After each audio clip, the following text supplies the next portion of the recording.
Bonjour, on est toujours aux Amanins sur le stage d'éco-entrepreneuriat. Je suis cette fois avec Marie. Salut Marie. Salut. Donc Marie, qu'est-ce que tu fais dans la vie? Alors, en ce moment, je tiens une épicerie bio à Vaux-en-Velin, c'est à côté de Lyon. Donc, tu es déjà éco-entrepreneur. Je suis déjà un éco-entrepreneur, multiplement. Ok, multiplement. Et je fais partie également d'une entreprise qui s'appelle GRAP, qui est une SIC, Société Coopérative d'Intérêt Collectif, Ok. qui mutualise des services supports pour des activités dans l'alimentation bio dans la région Rhône-Alpes. Service support pour qui? Pour les activités, c'est-à-dire ça regroupe des épiceries, des boulangers, des négociants en vin, différentes activités. Donc tu as non seulement ton magasin, mais tu es en plus en contact avec toute une série d'autres... Voilà, je suis administratrice de ce groupement de coopératives, qui est une entreprise également en soi. Voilà. Et donc qui se développe bien depuis 3 ans, et maintenant on est 19 activités, et ça représente à peu près une 40aine de personnes. Waouh, super. Donc ça fait ça fait effectivement pas mal de liens avec beaucoup de monde, j'imagine, qui sont aussi un peu dans cette tendance. Et qui sont entrepreneurs, qui créent leur activité et qui ont besoin de support et d'accompagnement sur des aspects techniques de leur métier, parce que, comme on le disait tout à l'heure dans la formation, entreprendre, ça veut dire être tout de suite bon en communication, marketing, RH, gestion, management, etc. Et on n'a pas forcément toutes les clés tout de suite quand on commence son activité et qu'on a au départ un projet et envie de le réaliser fortement. D'accord. Ton magasin aujourd'hui, c'est 4 personnes, c'est ça? Ouais, 4 personnes, 4 salariés, on est en SCOP, on est en coopérative, donc on gère ensemble notre production.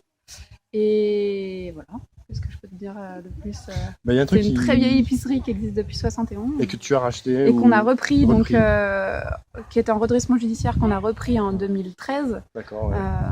Et depuis, ça va mieux.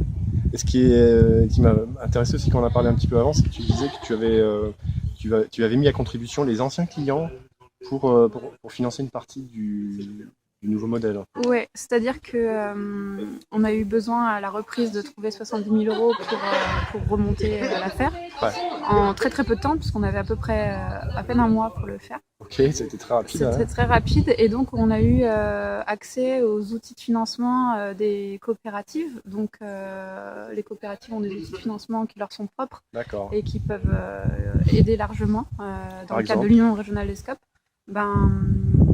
Je pense à Sogoden, des choses comme ça. Et on a accès aux titres participatifs, qui sont des outils de financement d'épargne personnelle. On fait appel à l'épargne des gens, amis, famille, mais là en l'occurrence des anciens clients qui ont envie que, par exemple, la société se développe, continue de vivre, etc. Qui mettent de l'argent, le montant qu'ils veulent, qui est bloqué pour 7 ans et qui est rémunéré au taux qui est décidé par l'entreprise lors de l'émission de ces titres participatifs. Ok, donc il y a un taux d'intérêt.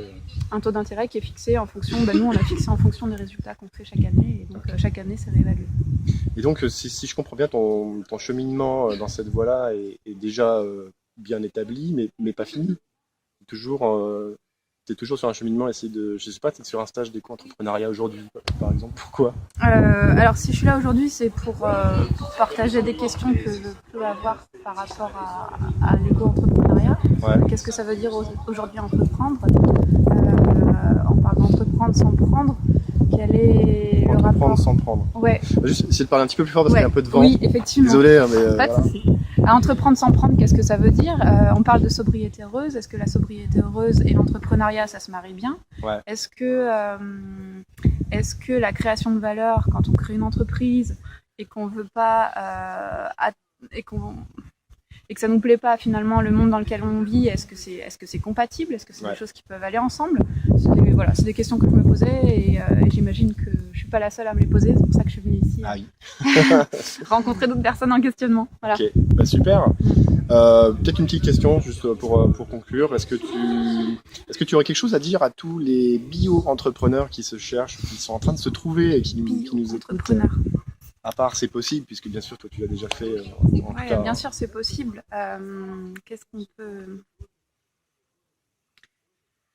Ou pas. Si, mais je réfléchis. Un bio-entrepreneur, pour moi, c'est quelqu'un qui va montrer l'exemple et qui va donner envie aux autres d'aller sur des chemins auxquels on ne pense pas forcément immédiatement. D'accord. Et il y a plein de choses par exemple, une épicerie, effectivement, c'est un magasin où on vient acheter des choses, mais c'est aussi un lieu d'école. On vient apprendre des choses sur l'alimentation, sur l'agriculture, sur la société, sur l'argent. Nous, on accepte les monnaies locales, donc c'est aussi, par exemple, sensibiliser à l'argent, à la monnaie locale. Sur l'énergie, c'est sensibiliser à comment est-ce qu'on peut se fournir sur un autre type d'énergie, sur l'alimentation, bien évidemment, c'est comment on se nourrit mieux. Donc ça va être tout ça, montrer que c'est possible, montrer qu'on peut en vivre et surtout se faire plaisir en le faisant, parce que sinon, c'est pas trop. Ok, bah écoute, génial, merci beaucoup en tout cas de ces quelques minutes. Merci à toi. Je te souhaite une bonne route, Merci. des meilleurs succès et peut-être à une prochaine avec des nouvelles. Merci.